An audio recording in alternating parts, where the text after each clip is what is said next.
귀한 찬양 감사드립니다. 고난주간을 앞둔 성례주일 또 동료주일을 맞이하여서 그러하여도 주를 의지합니다라는 제목으로 함께 말씀 나누도록 하겠습니다. 여러분, 에리 마리아 레마르크가 쓴 서부전선 이상 없다라는 유명한 소설이 있습니다. 이 저자는 1916년 18살의 나이로 세계 제1차 세계대전에 자원 입대한 그런 경험을 가지고 있는 인물입니다. 그는 독일 병사로서 5번이나 사선을 넘나드는 그런 부상을 당했고요. 이 경험을 바탕으로 전쟁의 처참함과 삶의 허물을 묘사한 서부전선 이상 없다라는 책을 저술했습니다. 소설에 등장하는 주인공 보이머의 주변 동료들이 하나둘씩 죽어가고 마지막 남은 그도 종전이 임박한 그때에 어느 날 프랑스의 저격수에 의하여서 허망한 죽음을 맞이하게 되죠. 그리고 바로 그날의 군사 보고서가 서부전선 이상 없다라는 간략한 문장으로 올려지게 됩니다. 이 소설의 마지막은 이렇게 끝이 납니다.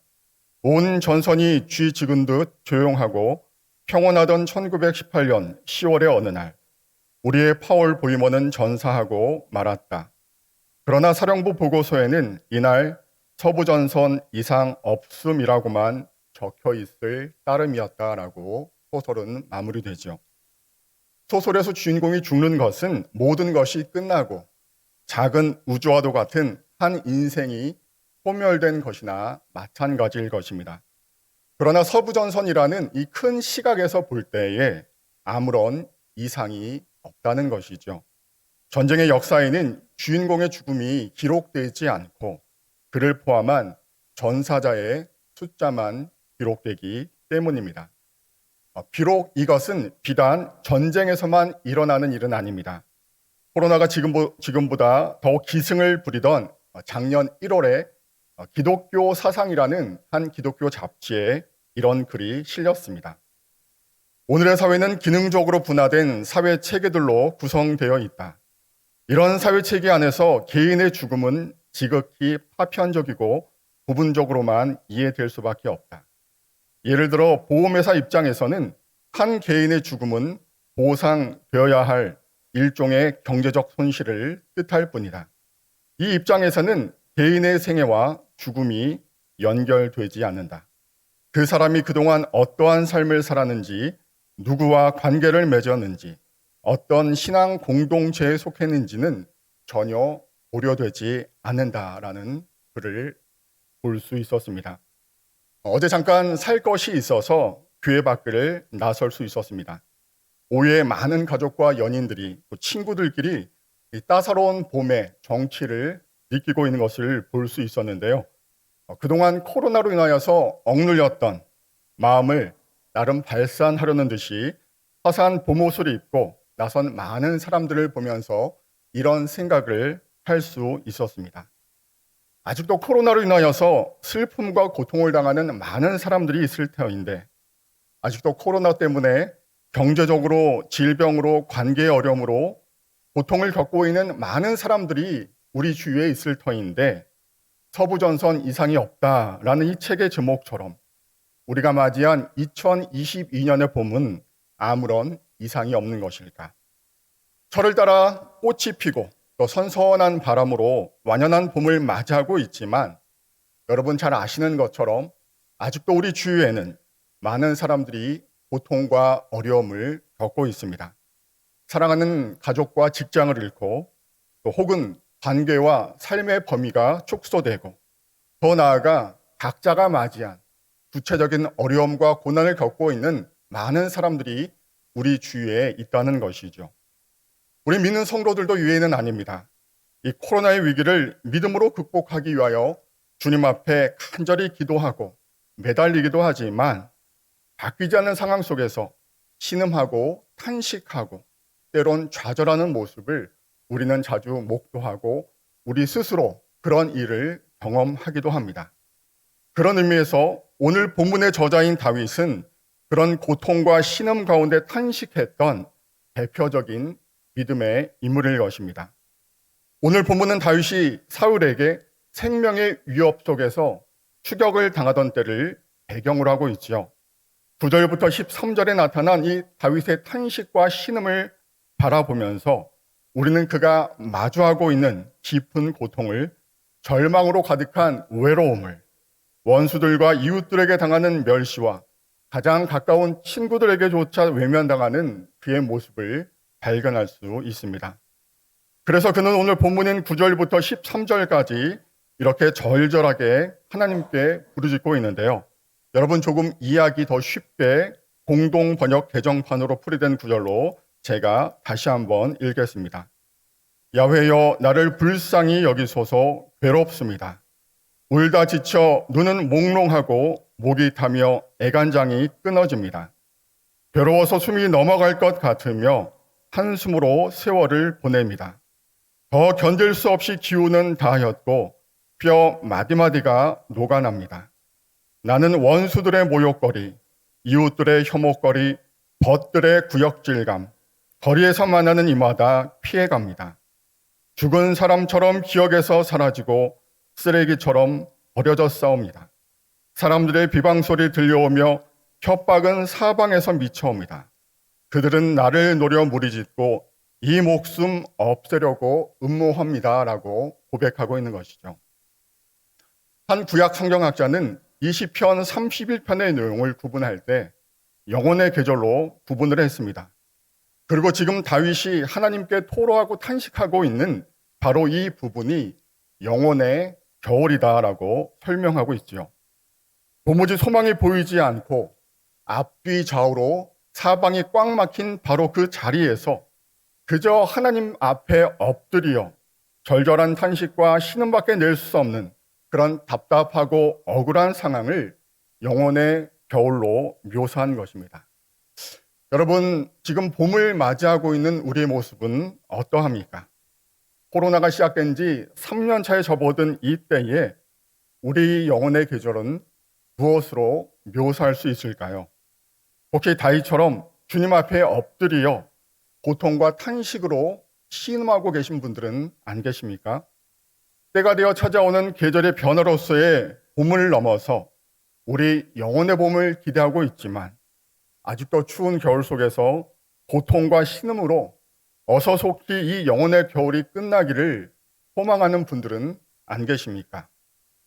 주님께서는 오늘 본문을 통하여 추운 영혼의 겨울을 보내고 있는 우리 한 사람 한 사람이 주님 앞에 나아가 견고하게 붙들어야 할 세 가지 믿음의 고백을 말씀하고 계시는데요. 우리 세 가지 그 고백을 함께 살펴보며 주님 앞에 나아가기를 원합니다. 첫 번째, 그러하여도 주님을 의지합니다라는 믿음으로 나아가야 합니다. 여러분 14절 말씀을 보십시오. 여호와여 그러하여도 나는 주께 의지하고 말하기를 주는 내 하나님이시라 하였나이다라고 다윗은 고백합니다. 오늘 본문의 시편은 내용 구분에 따라 탄원시로 구분되는 시편입니다. 시편 전체에서 약 70여 편 되는 이 탄원시의 특징이 있는데요. 다윗은 먼저 그의 일생을 통하여 자신이 겪은 고난의 순간을 있는 그대로 하나님께 내어드리며 나아갑니다.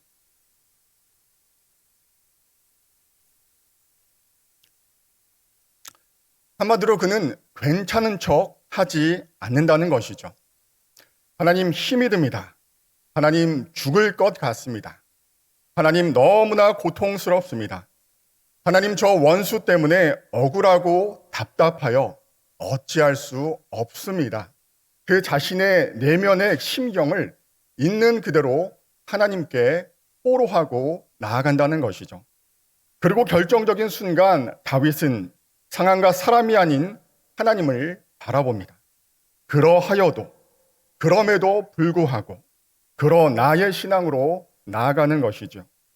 내 앞에 놓인 상황과 사람이 바뀌지 않아도 그것을 바라보지 않고 눈을 들어 하나님을 바라보고 의지합니다. 하나님을 더욱 소망합니다. 사람과 상황을 바라보며 두려워했던 내 시선을 다시금 하나님께 맞춥니다라고 고백하고 있는 것입니다.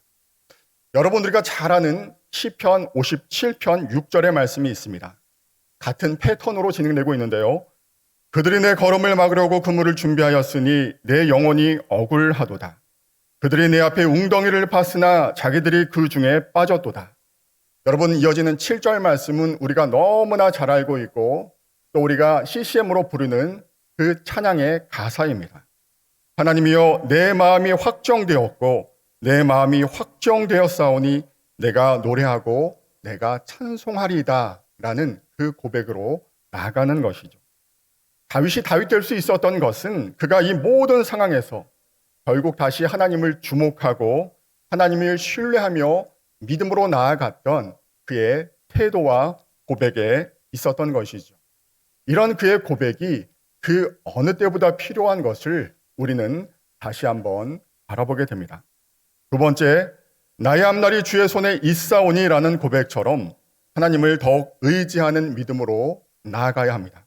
여러분, 15절 말씀입니다. 나의 앞날이 주의 손에 있사오니 내 원수들과 나를 핍박하는 자들의 손에서 나를 건져 주소서. 우리말 성경은 이 구절을 이렇게 풀이합니다. 내 하루하루가 주의 손에 달렸으니, 공동번역은 당신 손에 내 운명이 달렸으니라고 이 구절을 풀이하고 있습니다. 히브리어로 이 본문의 앞날이란 단어는 에트라는 단어가 쓰이고 있는데요. 시대 혹은 정한 때를 의미하는 단어입니다.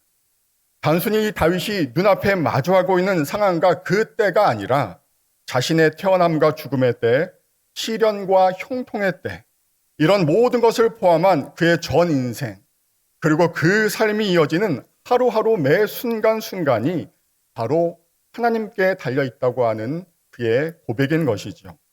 그래서 더욱 하나님을 바라보고 의지하겠다라는 그의 고백인 것입니다. 하나님 앞에 내 전 인생을, 내 운명을, 나의 전 존재를 맡겨드립니다. 하나님 손에 그 모든 것들을 던집니다. 하나님 책임져 주시옵소서라고 고백하고 있는 것이죠. 여러분, 성경을 읽다 보면은 어떤 구절 혹은 한 문장, 한 단어가 특별히 마음에 꽂혀서 그것을 읽는 그 자체가 깊은 감동과 은혜가 될 때가 있습니다. 저에게는 이 시편 31편 15절 말씀이 그렇습니다. 나의 앞날이 주의 손에 있사오니, 나의 목회가 주의 손에 있사오니, 나의 가정이, 나의 자녀가 나를 힘들게 하고 나를 어렵게 하는 모든 상황들이 주의 손에 있사오니 주님 책임져 주시옵소서. 그런데 이렇게 말씀을 읽고 은혜 받고 도전받는 것도 참으로 중요하지만 더 중요한 것은 그 말씀을 붙들고 말씀대로 사는 것입니다. 입술로만, 머리로만 내 앞날이 주의 손에 있사오니라고 고백하는 것이 아니라 정말로 우리가 어찌할 수 없는 그 고난의 상황 앞에서 나의 앞날이, 나의 모든 것들이 주의 손에 있사오니 주님 맡겨드립니다. 책임져 주시옵소서. 아멘 하고 담대히 믿음으로 한 걸음 나아가는 그 모습이 우리에게 필요하다는 것이죠.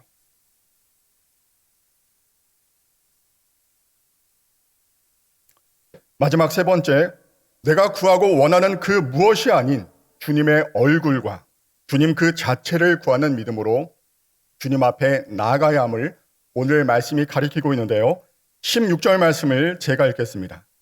주의 얼굴을 주의 종에게 비추시고 주의 사랑하심으로 나를 구원하소서라고 오늘 본문을 통하여 다윗은 고백하고 있습니다. 주의 얼굴을 주의 종에게 비추어 주소서.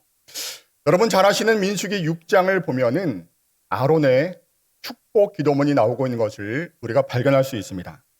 너희는 이스라엘 자손을 위하여 이렇게 축복하여 이르되 여호와는 내게 복을 주시고 너를 지키시기를 원하며 여호와는 그의 얼굴을 내게 비추사 은혜 베푸시기를 원하며 여호와는 그 얼굴을 내게로 향하여 드사 평강 주시기를 원하노라 할지니라 라고 우리에게 말씀하고 있습니다. 하나님께서 우리에게 주시는 복이 무엇입니까? 물질과 건강과 형통과 존귀케 되는 그런 모습입니까? 물론 이런 것들은 하나님께서 당신의 백성과 자녀들에게 약속하시고 주시는 복의 열매일 것입니다.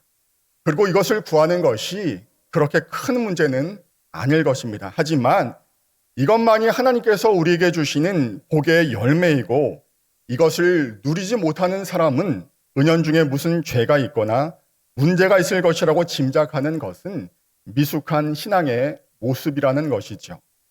하나님께서 그의 얼굴을 비춰 우리를 바라보시고 은혜와 평강을 주시는 것, 온 우주 만물을 창조하시고 주관하시는 그 하나님을 나의 하나님, 나의 아버지라고 부르며 하나님의 존귀한 자녀로서 하나님의 시선을 맞춰갈 수 있는 인격적인 관계를 누릴 수 있는 바로 그 모습이, 그래서 어떠한 상황에서도 믿음으로 담대히 우리와 필요와 간구를 있는 그대로 구하며 어떤 결과에도 낙심하지 않고 가장 선한 것으로 함께 하실, 합력하여 선을 이루실 그 하나님을 신뢰하며 주님과 동행하는 그 자체가 이미 우리에게 베푸신 가장 큰 은혜요 복이라는 것이죠.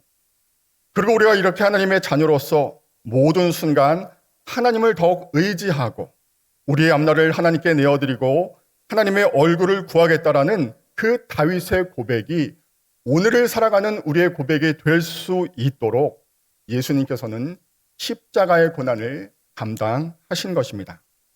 여러분, 특별히 오늘 시편 31편 5절 이 앞부분의 말씀을 보면은 내가 나의 영을 주의 손에 부탁하나이다라는 구절이 나오는 것을 발견하게 됩니다.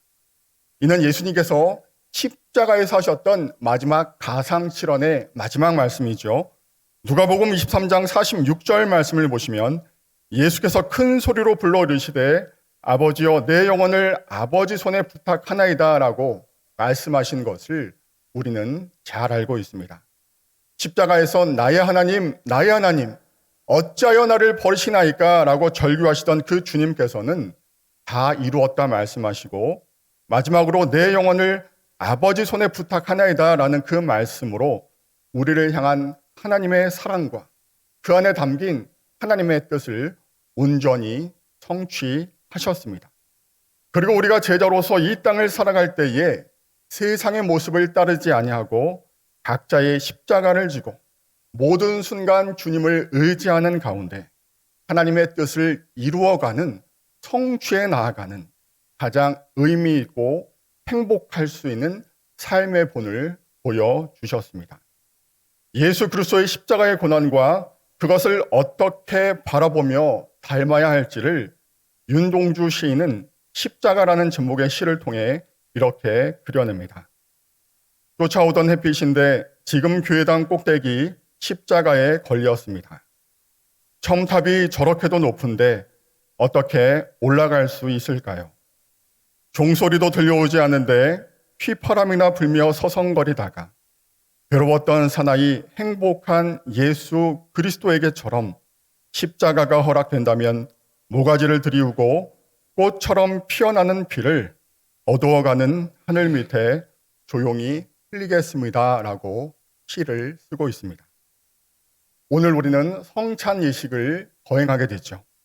나를 위하여, 우리를 위하여 십자가에서 찢기시고 흘리신 그 주님의 몸과 피를 기념하며 함께 나누는 이 예식을 통하여 고난 중에 있는 우리의 믿음과 소망이 더 굳건해질 수 있는, 어떠한 상황 속에서도 믿음으로 주님 앞에 고백하며 나아갈 수 있는 우리 모두가 되시기를 간절히 소망합니다. 또한 내일부터 시작되는 고난 주간 동안 함께 드려지는 전교인 새벽 기도회를 통하여서 십자가와 그 고난을 깊이 묵상하는 가운데 우리 영혼의 봄을 허락하시고 영원한 생명과 풍성한 열매를 예비하신 그 주님 앞에 감사와 감격으로 부활의 소망을 바라볼 수 있는 우리 모두가 되시기를 주님의 이름으로 소망합니다. 기도하겠습니다. 하나님 아버지, 종려주일을 맞이하여 십자가의 고난을 지시기 위해 한 발 한 발 걸어가신 주님을 이 시간 바라봅니다. 우리를 사랑하시되 끝까지 그 사랑을 보여주시기 위하여서 우리를 향한 하나님의 사랑과 은혜를 이루시기 위하여서 잠잠히 순종함으로 십자가를 지고 나아가신 그 주님의 모습을 바라보며 우리의 눈물과 한숨과 탄식이 사라지게 하시고 감사와 감격과 결단으로 변해 나아갈 수 있도록 은혜를 허락하여 주시옵소서. 예수님의 이름으로 기도드립니다. 아멘.